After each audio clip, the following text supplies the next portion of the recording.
Every year we try to find a session for the closing that is engaging and not too mentally taxing. That's not to say what Dr. Williams will be talking about isn't academically sound and so forth, but yeah, I think you're going to very much enjoy kind of a different approach to our history here. So let me introduce Regennia. Dr. Regennia Williams holds a PhD in social history and policy from Case Western Reserve University. She's an independent consultant, an author, an educator, a historian, and the founder of the Rashad Center, a Maryland-based nonprofit organization. Her published works include books, book chapters, and articles in scholarly journals, newspapers, and magazines. Dr. Williams is the founder and editor of the Journal of Traditions and Beliefs and the Traditions and Beliefs newsletter. She is the co-author of Washington, D.C. Jazz, which will be published next month by Arcadia, so not to be missed. And then these gentlemen are the Diego Nava Jazz Trio. Oh, come on. That was a missed opportunity, man. So Diego is, I was told you were a graduate of the University of Maryland. You've been playing jazz piano for 4 years. And anything else we need to know about you? Okay, good. That's solid.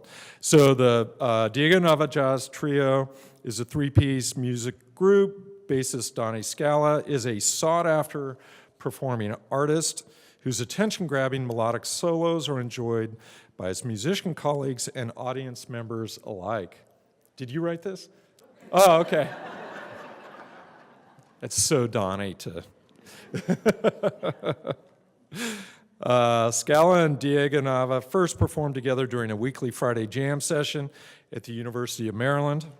More than a year after that initial gig, their performance partnership continues, and they have even shared the bandstand with Professor Alvin Trask, who I believe we'll be hearing about later, trumpeter, educator, and chair of performing arts at Montgomery College in Rockville.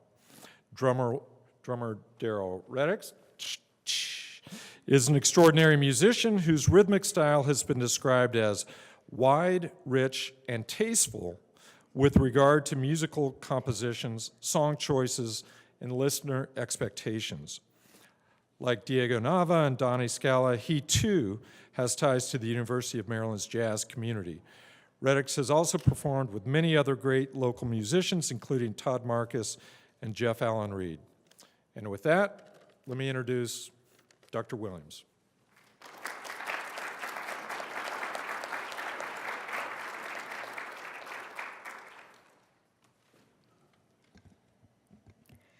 Good afternoon.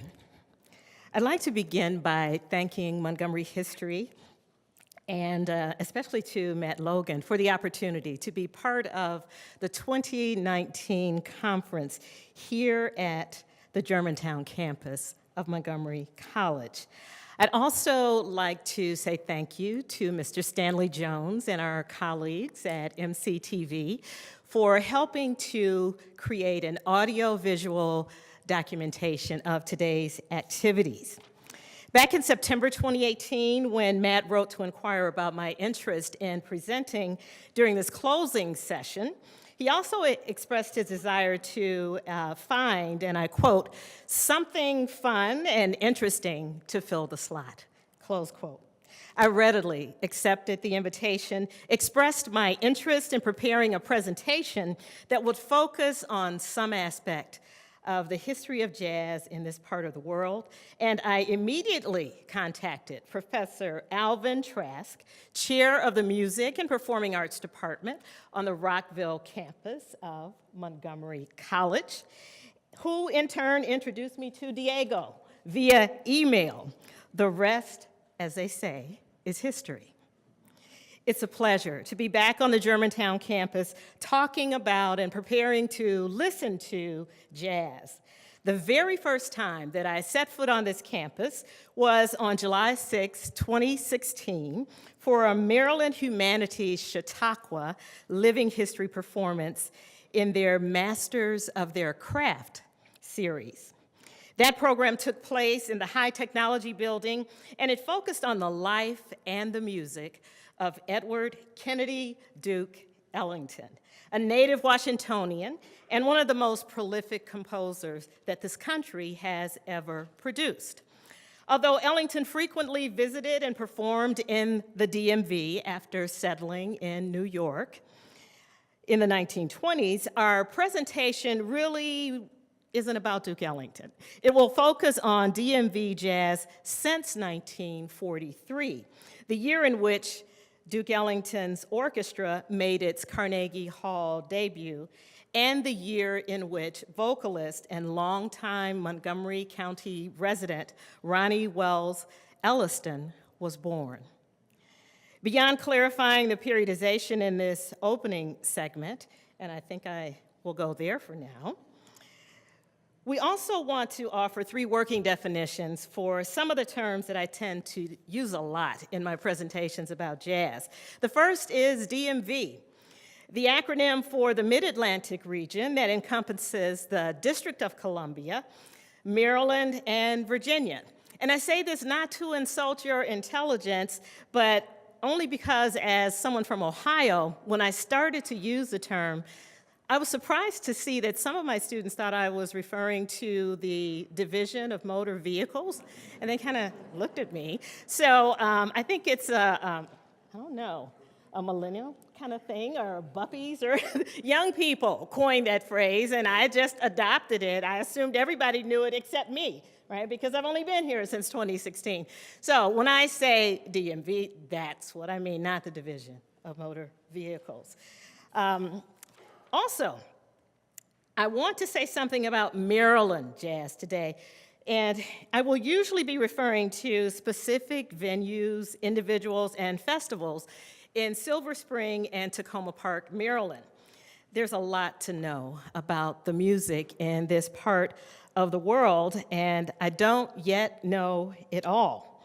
So my research is still a work in progress, which is why I invite you to ask questions and share comments during the closing Q&A segment for this afternoon.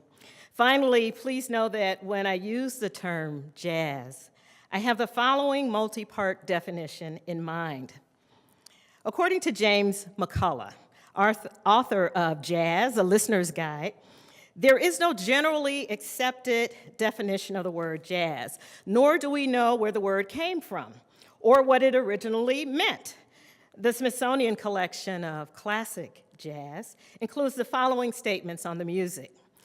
Jazz music has been called an American art, America's contribution to the arts, and even an explosion of genius. Composer and critic Virgil Thompson has described it as the most astounding, spontaneous musical event to take place anywhere since the Reformation. Jazz is a major contribution of American Black men to contemporary culture. It was they who created it, and they who have provided its greatest innovations.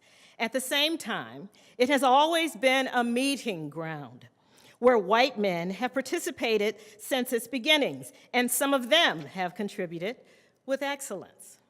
As a result, perhaps, of the factors described in the above passages, musicologist Grover Sales defined jazz as America's classical music, a product of the synthesis of European instrumentation, West African performance styles, and the coincident creolization of cultures. Jazz emerged as a uniquely American music in New Orleans, Louisiana, and other southern cities at the turn of the 20th century. This new music also helped shape the artistic visions of countless performing artists outside of the Deep South, including Duke Ellington. The above definitions, which I included in my co-authored book, Washington, D.C. Jazz, are applicable, certainly, to part of the music created and performed during Duke Ellington's lifetime, from 1899 to 1974. However, it is also important to note that from the earliest period of the straight-ahead jazz discussed at length by several of the Maryland-based narrators for my DC Jazz Oral History Project, through the present time, women have made significant contributions to the music. So I'm sure that you won't be surprised to see that I included the names of Janine, Gilbert, Carter, and Ronnie Wells Elliston in our discussion today. Gender is one of several significant factors associated with diversity in North American jazz communities that have long been influenced by Caribbean and Latin American cultures. In lieu of a bibliography, I want to take a few minutes just to mention the names of some of the scholars whose ideas are always in mind when I talk about the place of American music within the larger history of world culture. And I'd just like to go from left to right. My favorite scholar of all time is William Edward Burghardt Du Bois. Probably his most famous publication is The Souls of Black Folk, published in 1903. And next to him is Eileen Southern, who was also a longtime Harvard faculty member and Harvard scholar, but she wrote Black Music, a History.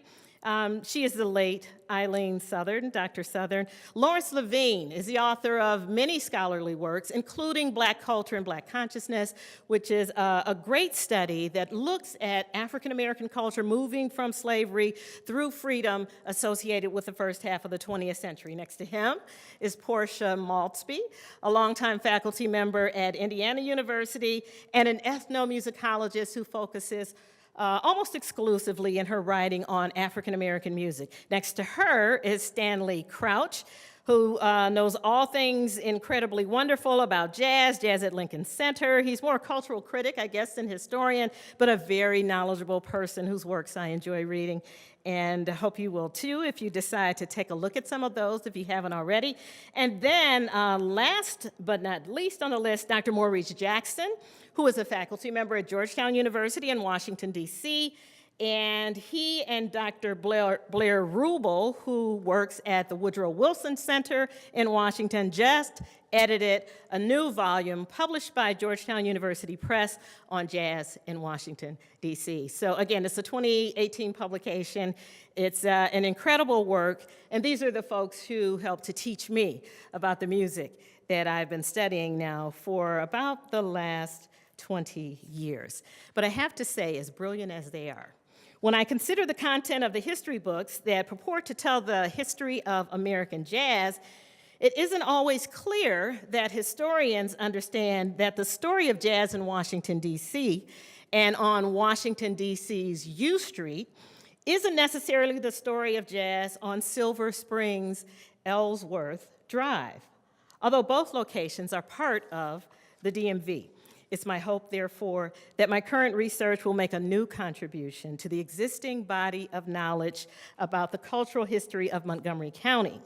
Today's presentation offers an overview of some of what I've learned thus far and is based largely on oral history research and research in the region's archival collections. That's enough talk for now. How about some music? Can we hear a little bit of Duke Ellington? I think this is going to be Duke Ellington's Take the A Train, but when we make those transitions, Mr. Diego Nava is going to announce the songs for you. Thank you so much for coming out.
So that was the theme song for the Duke Ellington Orchestra, Take the A Train, composed, as I'm sure you know, by Billy Strayhorn, who, like Regina, is a native of the great state of Ohio. We're very proud of that. So when I decided to move to Maryland in 2016, there were a number of things that I had in mind. First of all, I wanted to be closer to the National Museum of American History, where the papers of Duke Ellington are housed, because I have a project I've been working on since 2008, and I'd like to finish it one day. It's related to Duke Ellington's liturgical jazz and that first sacred concert that he presented at Grace Cathedral in San Francisco in September of 1965. I've almost memorized all the lyrics for all the songs for that great concert. But again, I want to finish that. I think we need to have at least one more scholarly publication about Duke Ellington's liturgical jazz. So I came up with what I thought was a really interesting title. Since Billy Strayhorn was nearing the end of his life, he had already been diagnosed with cancer when they were working on the compositions for that 1965 world premiere. But I called it Billy Strayhorn and Friends in Sacred Music Dialogue, because Strayhorn is the one who wrote that opening piece for that concert, In the Beginning, God. And I thought it would be, again, a great publication, and it will be as soon as I finish it. So again, these are two of the images that I found in one of the great collections here in this region that we're calling the DMV. These are Bill Gottlieb images, and you've probably seen them somewhere before because there are more than 1,000 of them, and they are all in the public domain. So you can go to the website, for example, for the Library of Congress and get incredibly beautiful, high-resolution images from what he called the golden age of jazz. And so it takes us to about 1948, but that's Ellington on the stage at the Howard Theater in Washington, D.C., standing, and that picture of Billy Strayhorn in the spectacles, of course,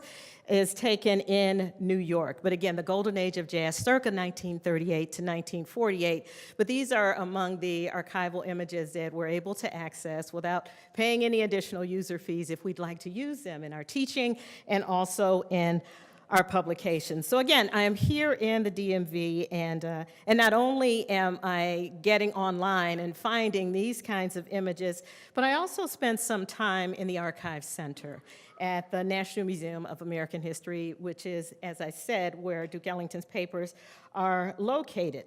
And when I started to do those things, in the first week of March in 2016, I was actually commuting via the metro system, buses and Green Line train, and then the Red Line train to the Smithsonian and the mall, America's front yard, right? And so from my Prince George's County, Maryland apartment, I've been able to discover a lot of things.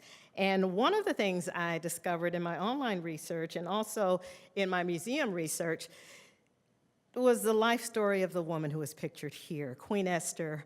Mural was the alto soloist for the Duke Ellington concert that had its world premiere at the Grace Cathedral in September of 1965. And so she's the one that you'll hear singing Come Sunday and the Lord's Prayer and Tell Me It's the Truth. All of those alto solos were her. So the black and white image is how she looked in 1965 when she was 24 years old, when Ellington gave her the opportunity to be part of that concert. She told me when she auditioned, Billy Strayhorn played piano. And she sang one of the greatest gospel songs to ever be composed, Take My Hand, Precious Lord. Heard of that one? He's not from Cleveland. That's from Georgia Thomas Andrew Dorsey, the father of gospel music. But she's an incredible person. So again, still in very good voice. And because as a social historian, I like to do oral history, you know, history from the bottom up, not just the histories of the presidents and the generals and the other great white men in American history, but there are other people too who make history in their own right. So some people have dismissed it in the past as pots and pans history, because they're always interviewing women and mothers and people who do things that aren't necessarily in the public sphere, but they're at home raising children and rocking cradles and ruling the world. So social history does that. She allowed me to go into her home in the DMV. She lives in Newport News, Virginia, And that's how she looked in the color photo in 2016 when I interviewed her on Memorial Day of 2016. I think it was May 23rd that year. And she just looks incredible. There are pictures of her all over the website. But she tours Europe every year, and her voice is incredible, usually performing in Europe with the Harlem Gospel Singers. But she sang for us that day, and there's going to be a great documentary to accompany that great article that I'm going to write about Duke Ellington's sacred music, because when they had the 50th anniversary of the 1965 concert, she was about the only original performer who was still alive. And so again, she's going to be about 78 years old. Yeah, she's born in 1941. She's going to be 78 years old in a couple of weeks. But that's Queen Esther Mural. I'm glad I went to the Smithsonian and started going through those papers, because sometimes her name is shown as Esther Mural, all right, or Queen Mural, but she is Queen Esther Mural, and I'm so glad she's alive. And not only is she in the DMV, she lives in the same city that was the birth city for some of the other great singers from the golden age of jazz in American history, including Ella Fitzgerald and Pearl Bailey. There are all three of them born in Newport News, Virginia, here in the DMV. So again, great things are happening as far as jazz history is concerned here in this part of the world. Now, the other great thing I was concerned about in 2016 was being here when they opened the doors to the National Museum of African American History and Culture. Right there on the mall is the 19th Smithsonian Museum, and it'll be the last one. That was the last available space. And it's got a wonderful location right there in the shadow of the Washington Monument, and it's an incredible design influenced by Yoruba history and culture. So again, that opened in September of 2016. Great things happening here in the DMV. Now, when I decided, again, that I was going to write about the history of jazz, especially in this part of the world, and I wanted to get the opinions, get the information from the people who actually make the music, not just those of us who love listening to the music and perhaps can't sing or play anything because we're historians. And so I wanted to prepare a documentary and an oral history. And I was able to do that because there are so many rich collections here in the DMV, especially for me in Maryland and in Washington, D.C. But the kind of oral history collection that I had in mind was similar to the one pictured here, this Jazz Woman series. It's a book that looks at oral histories of 21 jazz musicians, including, you probably recognize her up in the corner there, Diana Krall, right? Pianist? Yes? Yeah, oh, good. That's a test to see how clear the photos are, right? And certainly I can see that Regina Carter is next to her. I can't really make out the person on the bottom there, but I know there are two incredible living artists. And one of them, Regina Carter, is going to be in town in Rockville, President's Day weekend for the Mid-Atlantic Jazz Festival. But I definitely wanted to hear the voices of musicians and be able to read their words also in any kind of publication that I had a hand in creating. And so I'm very happy that we were able to interview 24 incredible artists for the Washington, D.C. Jazz Oral History Project, and some of their words will appear in this Washington, D.C. Jazz History Photographic History from the Images of American series by the Arcadia Publishing Company. So we look forward to the launch of that book. And maybe have you ever been to Blues Alley? Anybody in the room ever been to Blues? The hands go up. That's important, right? Because for more than half a century, that particular club in Washington, D.C. has been one of the leading presenters of nationally and internationally recognized jazz artists. But they also recognize and celebrate the talents of the homegrown musicians in this part of the world. And so maybe you recognize Ron Holloway, the youngster there. Okay, this is in Blues Alley. Of course, you can see the alley, but his mentor and for a time, a resident of Maryland was Roger Wendell Buck Hill. Mr. Hill passed away in March of 2017, so unfortunately, I didn't know him in life. When I started to learn some of the details about his role in shaping music history in this part of the world was at his funeral service at the Westminster Church in Washington, D.C. Know where that is? Friday Night Jazz. I think, just about every Friday night in the year. So again, great things are happening as far as jazz history is concerned. But what I want to say about Ron Holloway, because he's one of those people I had a chance to interview, is that Ron, too, is a native Washingtonian, born in Washington, D.C., August 24th in 1953. But at the age of 13, Ron's family moved to Tacoma Park in Maryland. And that would have been 1966. I know Tacoma Park has an interesting history and some interesting boundaries, and sometimes it's in Prince George's County, and then people vote, and then it becomes part of Montgomery County, and eventually by the 1990s, all of it is in Montgomery County. But in any case, he was part of that history, and it's in Tacoma Park, which is now part of this county, that he decides that he's going to be a saxophone player for life.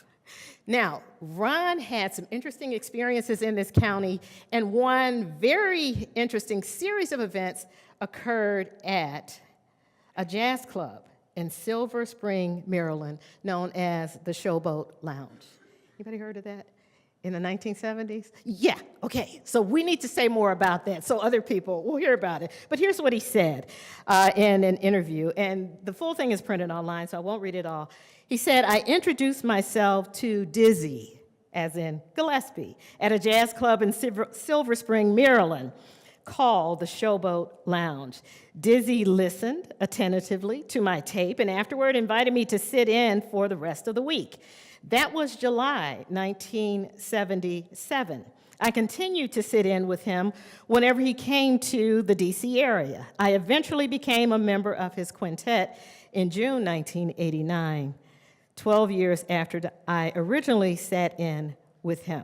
So again, that opportunity, as special as it was almost missed, because that club only stayed open from 1976 to 1978.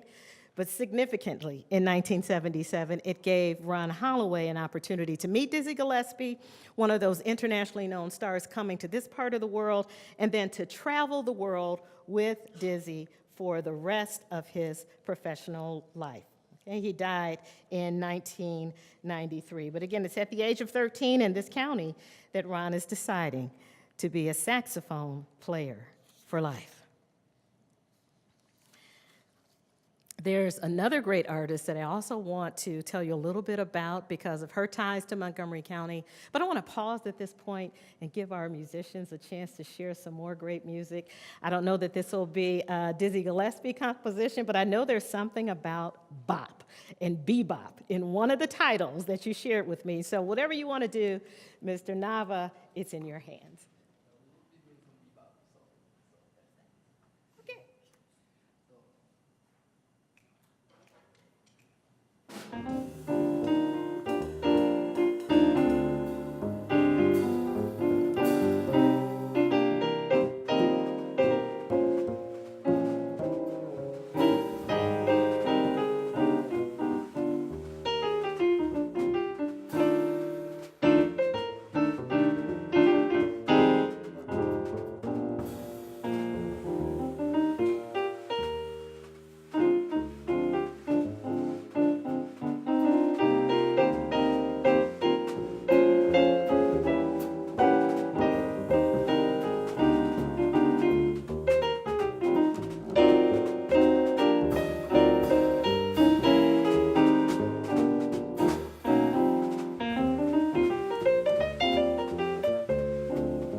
I also wanted to take a few minutes to talk about another great Maryland-based artist whose name is Janine Gilbert Carter. Janine is pictured here. She's a Pennsylvania native who migrated to the Washington, D.C. metropolitan area in 1988. Got an early start singing at the St. John Baptist Church in Aliquippa, Pennsylvania. During her April 2017 interview for the Washington, D.C. Jazz Oral History Project, she confessed that she is now at home performing jazz, gospel, blues, and other musical styles. She also shared her priceless stories about her live performances and studio work involving other mid-Atlantic artists, including Ronnie Wells Elliston, Ron Elliston, Paul Carr, Keeter Betts, and James Tex King. Gilbert Carter stated, "My very first professional jazz performance was orchestrated by Ronnie Wells Elliston, and it was at Vincino's Ristorante Italiano." Let me try it again. Vincino's Ristorante Italiano. I think that was better. In Silver Spring, Maryland, when they first opened. I remember playing there with Vince Smith on piano and Wes Sugar Biles on bass. A man named Sugar. Had to meet this guy. I actually did 2 recordings at once at 2 different studios. I recorded a gospel CD and a jazz CD that came out at the same time. For the jazz CD, I talked with Ronnie Wells Elliston and asked, "Do you think I'm ready to do this?" She said, "Absolutely." So I worked with her and John Miller, who had a studio out in Olney, Maryland. On the first jazz CD, In the Moment, I was blessed once again to have saxophonist Paul Carr, drummer Mike Smith, Aaron Graves on piano, and James Tex King on bass. So I was able to do my very first jazz recordings with top-notch jazz musicians right here in the DMV. I also wanted to introduce you by way of photograph, at least, with these 2 artists. Actually, they are the late, great Ronnie Wells Elliston and her husband, pianist Ron Elliston. Both were longtime faculty members at the University of Maryland, College Park. And unfortunately, I wasn't able to meet either of them, but it was with these 2 individuals who founded the East Coast Jazz Festival that Janine Gilbert Carter was able to launch her career and also be introduced to saxophonist Paul Carr, and then later to meet bassist Keeter Betts. So again, the Mid-Atlantic Jazz Festival, in the wake of Ronnie Wells Elliston's passing from cancer, was reborn as the Mid-Atlantic Jazz Festival. It takes place every year in Rockville, Maryland. It's now in its 10th year, and it's always on President's Day weekend. That sounds like a commercial. Yeah, I'm gonna be there selling books, but if you can, please support, whether I'm there or not.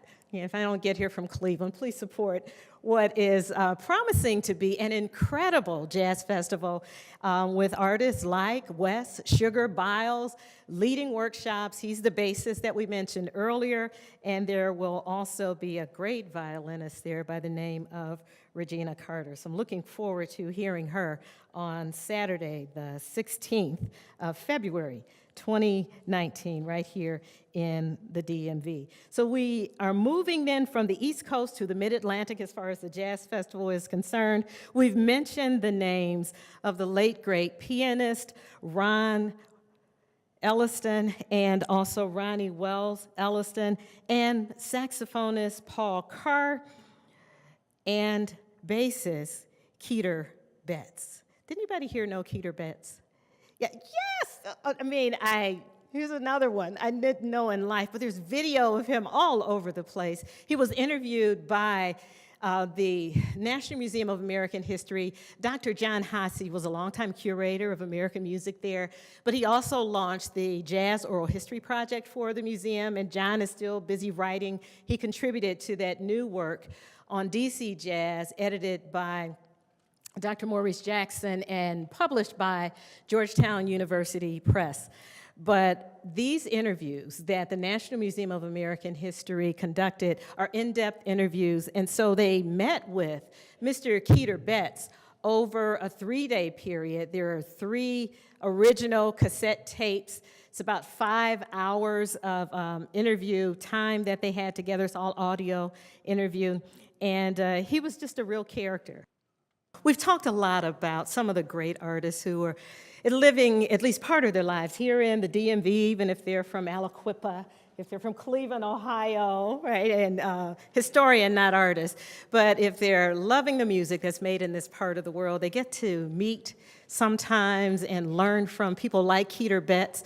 Get to meet people like Queen Esther Mural, who makes her home in Newport News, Virginia, just like Ella Fitzgerald did in the early years of her life before they migrated to Yonkers. But again, there are great things that happen in this part of the world, and I am so very glad to be associated with Montgomery History and also with Montgomery College to be teaching others about this history and learning more about the music. Thank you so much for coming out today. Can we get a 2-minute interlude? Can we get a musical interlude before we start Q&A? So I'm going to decide to say something now. First of all, Daryl Redix on drums.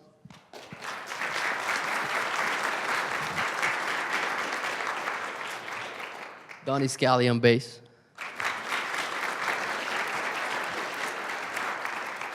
And me, Diego, on piano. I hope you guys all enjoyed the music. So, and you said this was gonna be a wrap up, so I can do my. Well, this is the interlude. Yeah. Like a minute or two, and then we're gonna do Q&A. Okay, so then I'm gonna go out with a bang on this one. Can we do a Cherokee? Yeah. Okay.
All right, thank you so much. So again, in 2 years, I haven't met everybody, but I think I can do something with this Showboat Lounge jazz story. Really. And not just that one in the late 1970s, but its predecessor from the 1950s and 60s. This gets much closer to that golden age of jazz that Mr. William Gottlieb documented in all of his photographs. So we'll see how this publication, how this documentary turns out. Maybe I'll have the world premiere of that next year.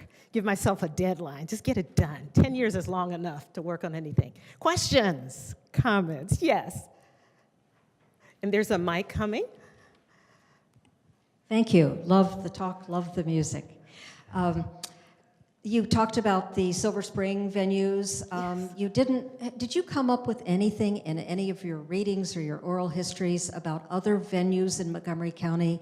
And I'm thinking about Fisherman's Hall in Rockville, thinking about the various Moses Halls in Emery Grove and places around Gibson Grove, the Black and White Inn, which operated through the 1970s, all centers of Black communities in Montgomery County. Yeah, the Black and White Inn I've heard of. And I should say the 24 oral histories that we did were really for Washington, D.C. jazz. And these were people who self-identified, people who live in Virginia, Arlington, who live in Tacoma Park, who lived in Silver Spring, but they were working a lot, some in Baltimore, but they were working a lot in D.C. They considered themselves to be Washington, D.C. jazz artists. And that's how I found out indirectly about what they were doing in Silver Spring and Tacoma. So again, it's I'm making a transition from my DC jazz era, but I've launched with the interview of Paul Carr, a new series just on DMV jazz. He was the first person I interviewed in October, so the names are still coming. And as like I said, this is a work in progress, and I had not heard of I heard the Black and White Inn that you mentioned. I had not heard of the others. So I'm glad this is being recorded, because now I can go into those research databases and read more about them. Because unfortunately, a lot of these venues don't exist anymore. Thank you. Other questions or comments? Yes. Talking about Silver Spring, and don't know that you would know that Vincenzo's is still around. We live in a global world, so it's this lovely African proprietor who still serves Italian fare, who has local artists that come down on Thursday night to perform. So they're still there. Okay. And then in the summer, there's an amazing jazz festival co-hosted by Marcus Johnson, who is iconic to our area. You need to come and participate. Was that an invitation? Absolutely. Okay, well, then I have a story I want to tell you. I hadn't planned to move back to Ohio, but my son and daughter-in-law, my grandchildren, were living in that family house. He got a promotion. They moved to Pittsburgh on September 7th. I left Silver Spring and went back to Maple Heights, Ohio on September 7th. On September 8th, there was an incredible jazz festival at Veterans Plaza. Diane Reeves was there. Broke my heart to have to leave town when Diane was coming here, but I was lucky. I heard her perform at the Kennedy Center, right, with, let's see, who was with her? Esperanza Spalding in the spring, I believe, of 2018. It wasn't that long ago, but it was for the Regennia Williams Jazz Festival. She was performing on that show, but it would have been nice to see her again in September. And since that's an annual event, I hope that I will be here to see that performance in 2019. Other questions or comments?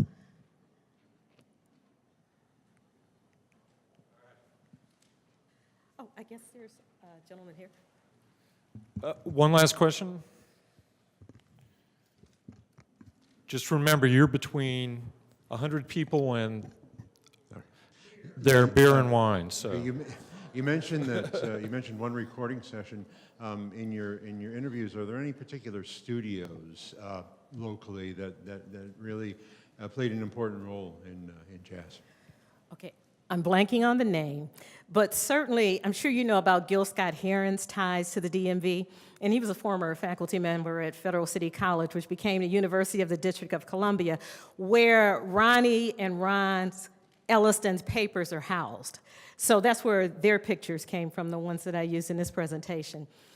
But Ron Holloway used to perform with Gil Scott-Heron. There is a studio in Maryland, and I cannot think of the name of it right now because it's not in my notes. That was an important studio because that's where he made a lot of his albums. I think he was in this one little tiny room, and it wasn't even big enough for 2 people. But the microphone, began in the hall and extended into, I'm gonna find that name and send the message to Montgomery History so you won't think I'm dodging your question. How about that?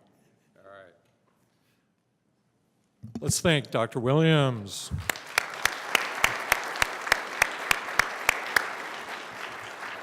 And of course, the Diego Nava Jazz Trio. And the crowd goes wild. Thank you, gentlemen. County Executive Elrich was able to join us. And Mark, if you'd like to come up and say a few words. Mark, I've been told, is a shareholder at Birchmere. As someone who has spent so much money there over the years, he is a music lover. He is a longtime resident of Silver Spring and Tacoma Park, and I thought it was appropriate for him to join us for this particular session. So if you want to say a few words, that'd be great. Yeah, thanks. No shareholder in the Birchmere. I was down at City Winery last night and got to see Steve Earle, and I've got tickets tomorrow night to see Nika Case. And so I go out and see as much music as I can possibly fit into my life, because I think it's probably most of you know, because you must be here for a reason. Music provides some perspective and balance, and provides some, I think, as a relief valve from all the craziness that goes on. And so, you can go to a concert and listen to people play or sing, and you close your eyes and you go off into a different world, and you're not in this place and you're not in this time. And I think all of us have a great appreciation for it. I grew up in Silver Spring, so I remember Villa Rosa and Charlie Bird, and I remember the Showboat, and particularly I think it was the Gene Krupa show there, and I was looking online at the set lists for the Showboat. Some of the set lists are actually online, so any of you who are interested, if you do the Showboat Lounge and hit set lists, it'll take you to a site, and you can see the artists to tell you what the set lists were, and it appeared that there were links to the songs, so maybe they even will play for it. I didn't go that far in experimenting. But DC was an important music place. It's becoming more important. Again, when I was younger, most of the time, we all drove to either Georgetown or Virginia, because Montgomery County had these archaic club rules. You had to close by midnight, and nobody was done partying at midnight. So if you were going to party, you wanted to party someplace else and drive back to Montgomery County, not drive out of Montgomery County at 1 o'clock in the morning and then come back again. So we're now at a point of equality with all the other surrounding groups. When I first went to see jazz, though, in DC, there were 2 places I always thought of. One was One Step Down, which was right down the street from the Circle Theater. And that was a pretty amazing venue. It was a great bar, and you could go in there and hear a variety of different jazz musicians playing on a stunningly small stage. And it was just a great place to take music in, and I was able to just walk in with friends, and we could get seats near the bar and listen. The other places, I don't know if many people went there, was a funky place across from the Greyhound bus station in DC, and I was trying to Google it, and I don't remember if it was the blue parrot or the green parrot, or whether it was a parrot or a sparrow, but it was like one of the coolest places in DC, because you would go in there. I could only drink, when I started going there, I could only drink tea or coffee. They wouldn't serve alcohol. There were always 1 or 2 FBI agents there, you could tell, because they were totally inappropriately dressed, with shiny black shoes and jackets and white shirts and ties, and they'd be sitting back there because the proprietor had an interesting clientele. it was a fascinating place. He played drums, and guys would get off the Greyhound bus, walk across the street into this little, and it was a serious dive of a club. There's nothing romantic about it or, memorable about it. And they'd have no more than a bag they held in their hand with their clothes and a horn. And they'd get up on stage and they'd start blowing. And, and then somebody else would come in. And so you'd be down there, you never knew who was going to play, except that the proprietor was going to play drums. But, I don't ever remember going there for a show. I just went there to hang out and see who was coming in from the bus station, who was going to provide music. And it was a fascinating, spontaneous, and just stunningly enjoyable. I was young. I mean, this is like probably when I was 18, 19 years old. It was just a wonderful experience to have that. And I was reading beatnik stuff. And so I would fantasize that I was sitting with Kerouac someplace off in San Francisco, and we were enjoying this very interesting music, and there was great poetry going on. The poetry wasn't going on there, but it was just the kind of place that was kind of romantic and in a different world for me. So I just wanted to come and say it's really great that Historical Society is doing this kind of work. And you guys sound great. This is my preference in jazz. I'll just be blunt about this. I'm like in the 50s, 60s mold. I mean, there's no better song than Take 5 by Dave Brubeck. That is still like my #1 favorite. But it's that kind of smooth playing of the piano with the stand-up bass that I just really love. And so it was a real treat to hear you guys, and the historical perspective on the area is really good. So I just wanted to come say hi, thank you for what you're doing, and I'm really glad you're all here.